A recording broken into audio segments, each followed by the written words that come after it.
दोस्तों, अभी तक के सबसे बड़े युद्ध महाभारत की पूरी कहानी कुछ महिलाओं के इर्द गिर्द घूमती है। चाहे वो द्रौपदी का चीरहरण हो या फिर कुंती के 5 पुत्रों की कहानी हो, ऐसी कई प्रमुख कथाएं हैं जिनसे हम सभी वाकिफ हैं। लेकिन दोस्तों, इसी बड़े युद्ध महाभारत के कुछ ऐसे पात्र भी हैं जिनकी कहानी से दुनिया वास्तव में अनजान ही है। एक ऐसी ही कहानी है दुर्योधन की पत्नी भानुमति की। दुर्योधन के बारे में तो आप सभी अच्छे से जानते होंगे, लेकिन दोस्तों, क्या आप दुर्योधन की पत्नी भानुमति के बारे में जानते हैं? हो सकता है आपने इसका नाम सुना हो, लेकिन क्या आप ये बात जानते हैं कि उस समय धरती की सबसे सुंदर कन्या भानुमति की शादी दुर्योधन से कैसे हुई? आपको जानकर हैरानी होगी कि ये जबरदस्ती की शादी थी। लेकिन दोस्तों, ये सब हुआ कैसे, जानेंगे आज की इस वीडियो में। और साथ ही हम ये भी जानेंगे कि दुर्योधन की मृत्यु के बाद भानुमति का क्या हुआ और दुनिया में आज भी क्यों भानुमति के नाम की ये कहावत कही गई है कि ईंट कहीं का रोड़ा, भानुमति ने कुनबा जोड़ा, मशहूर क्यों है। दोस्तों, वीडियो शुरू करने से पहले अगर आप हमारे चैनल पर नए हैं तो प्लीज जल्दी से हमारे चैनल को सब्सक्राइब करके बेल आइकन को दबा दें। दोस्तों, कौरवों और पांडवों के अलावा भी महाभारत में कई ऐसे पात्र हैं जो आज भी पूरी दुनिया में काफी मशहूर है। लेकिन इन मशहूर नामों के बीच महाभारत युद्ध के खलनायक माने जाने वाले दुर्योधन की पत्नी भानुमति कहीं खो सी गई। दुनिया के ज्यादातर लोगों को भानुमति के बारे में खबर ही नहीं है, और कुछ लोग जानते भी हैं तो बस उन्हें भानुमति का नाम ही पता है। लेकिन दोस्तों, आज की इस वीडियो में आप ये सब अच्छे से जान जाओगे। भानुमति कंबोज के राजा चंद्रवर्मा की पुत्री थी। उस समय पूरे धरती लोक में द्रौपदी की सुंदरता की चर्चा होती थी। सुंदरता के मामले में सबसे पहला नाम तो द्रौपदी का ही आता था। लेकिन दोस्तों, सुंदरता के मामले में द्रौपदी के बाद अगर कोई दूसरा नाम आता था तो वो था भानुमति का। कंबोज की राजकुमारी भानुमति सिर्फ अपनी सुंदरता ही नहीं बल्कि अपनी सुशीलता, ज्ञान, बुद्धि और अपनी ताकत के लिए जानी जाती थी।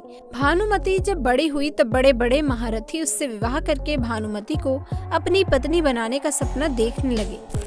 भानुमति के विवाह के लिए राजा चंद्रवर्मा ने एक स्वयंवर का आयोजन किया जिसमें दुनिया भर के राजा, राजकुमार और शूरवीरों ने हिस्सा लिया। अपनी सुंदरता से हर किसी का दिल जीत लेने वाली भानुमति का दिल मन ही मन अर्जुन को चाहता था। भानुमति को उम्मीद थी कि अर्जुन भी स्वयंवर में आएंगे और वह उन्हें अपना पति चुन लेंगे।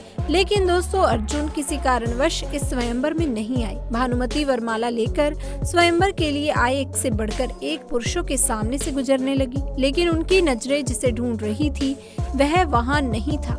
इस स्वयंवर में दुर्योधन भी आया हुआ था। दुर्योधन पहली नजर में ही भानुमति पर मोहित हो गया और उसने हर कीमत पर भानुमति को अपनी रानी बनाने का फैसला कर लिया था। लेकिन दोस्तों, जब भानुमति दुर्योधन के पास आई तो भानुमति दुर्योधन को नजरअंदाज करके आगे बढ़ गई। दुर्योधन को खुद की ये उपेक्षा बर्दाश्त नहीं हुई और उसने जबरदस्ती बलपूर्वक भानुमति के हाथों वरमाला अपनी गर्दन में डलवा ली। इस हरकत से स्वयंवर में आए हुए दूसरे राजाओं और दरबारियों ने दुर्योधन का विरोध करना शुरू कर दिया, जिसके बाद दुर्योधन ने इनमें से हर एक को चुनौती दे डाली।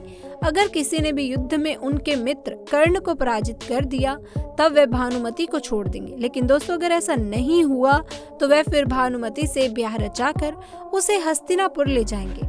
दोस्तों, कर्ण दुर्योधन के बेहद खास मित्र थे, इसलिए वे अपनी मित्रता की खातिर इस काम में भी दुर्योधन का साथ दे रहे थे। भानुमति से विवाह की इच्छा रखने वाले योद्धाओं ने एक एक करके कर्ण को चुनौती देना शुरू किया और कर्ण सभी को धूल चटाते जा रहे थे।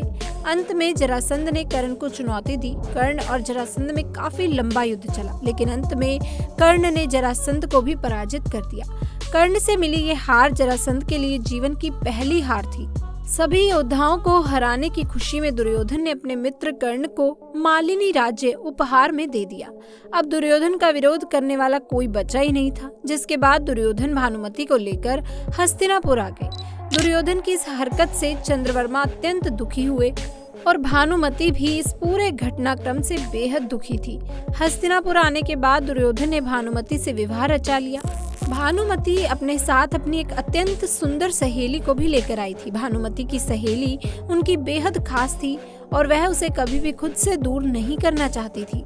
दुर्योधन ने अपनी पत्नी की प्रिय सहेली का विवाह अपने प्रिय मित्र कर्ण से करवा दिया। भानुमति थोड़े दिनों तक दुर्योधन से नाराज रही, लेकिन अंत में उन्होंने दुर्योधन को अपना पति स्वीकार कर लिया और फिर दोनों पति पत्नी की तरह साथ रहने लगे। दोस्तों, भानुमति सुंदर और बुद्धिमान होने के साथ साथ अपने पति दुर्योधन की तरह बलशाली भी थी। भानुमति कुश्ती की माहिर खिलाड़ी थी। दोस्तों, सती पर्व के अनुसार भानुमति खेल खेल में अपने पति दुर्योधन के साथ कुश्ती खेला करती थी और कई बार भानुमति अपने पति दुर्योधन को कुश्ती खेल में हरा भी देती थी। कुछ समय बाद भानुमति ने जुड़वा बच्चों को जन्म दिया, जिसमें से एक पुत्र और एक पुत्री थी। उसका नाम लक्ष्मण और पुत्री का नाम लक्ष्मणा रखा गया। एक राजकुमार और राजकुमारी की तरह दोनों की परवरिश हुई और जब ये दोनों बड़े हो गए तब सांसारिक नियमानुसार दुर्योधन ने भी इन दोनों के विवाह के बारे में सोचना आरंभ कर दिया। दोस्तों, अपनी माता भानुमति की तरह लक्ष्मणा अति सुंदर, सुशील और बुद्धिमान थी, जिसकी चर्चा चारों ओर हुआ करती थी। दुर्योधन कर्ण के साथ अपनी पक्की मित्रता को रिश्तेदारी में बदलना चाहता था, इसलिए उसने अपनी पुत्री लक्ष्मणा का विवाह कर्ण के पुत्र वृषसेन से करना तय कर दिया। लक्ष्मणा और वृषसेन भी मन ही मन एक दूसरे को चाहते थे, लेकिन दोस्तों, कुरुवंश की गरिमा बनाए रखने के लिए दुर्योधन ने लक्ष्मणा के लिए स्वयंवर का आयोजन किया। इसके लिए दूर दूर से क्षत्रियों को बुलाया गया, लेकिन दोस्तों, स्वयंवर से पहले ही दुर्योधन ये तय कर चुका था कि लक्ष्मणा वृषसेन को ही अपना पति चुनेगी और सभी की खुशी भी इसी में थी। यह स्वयंवर बस दुनिया को दिखाने के लिए हो रहा था। वास्तव में वृषसेन के रूप में लक्ष्मणा पहले ही अपने पति को चुन चुकी थी। इस स्वयंवर में श्री कृष्ण के पुत्र साम भी आए हुए थे। दोस्तों, लक्ष्मणा की सुंदरता के चर्चे सुनकर साम भी उस पर मोहित हो गए थे और उससे विवाह करना चाहते थे, लेकिन इस स्वयंवर में तो पहले ये तय था कि लक्ष्मणा वृषसेन को ही अपना पति चुनेगी। तब वो माला लेकर सभी के सामने से गुजरने लगी, लेकिन जब वो साम की उपेक्षा करके आगे बढ़ी तब साम को ये उपेक्षा बर्दाश्त नहीं हुई। यहाँ दोस्तों, दुर्योधन की बेटी के साथ ठीक वैसा ही हो रहा था जैसा कभी उसने भानुमति के साथ किया था। साम ने लक्ष्मणा से बलपूर्वक वरमाला अपने गले में पहन ली। साम की इस हरकत से दुर्योधन क्रोधित हो उठा और उसने गुस्से में साम को बंदी बनाकर कारागृह में डाल दिया। साम के बंदी बनाए जाने की खबर जब श्री कृष्ण के बड़े भाई बलराम को लगी तब वे गुस्से में आग बबूला हो गए और उन्होंने दुर्योधन से उसका बदला लेने का फैसला किया। दुर्योधन पर प्रहार करने के लिए बलराम उसके पास आने लगे, लेकिन यहाँ दुर्योधन बलराम से युद्ध नहीं चाहता था, इसलिए उसने अपनी कृष्ण भक्त पत्नी भानुमति से इस समस्या का समाधान निकालने का आग्रह किया।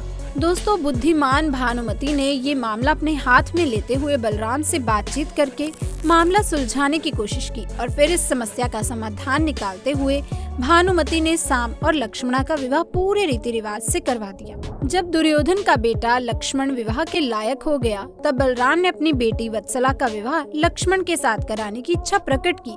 दुर्योधन इस विवाह के लिए तैयार हो गया और अपने पिता के कहने पर लक्ष्मण भी वत्सला को अपनी पत्नी के रूप में स्वीकार करने के लिए तैयार हो जाता है।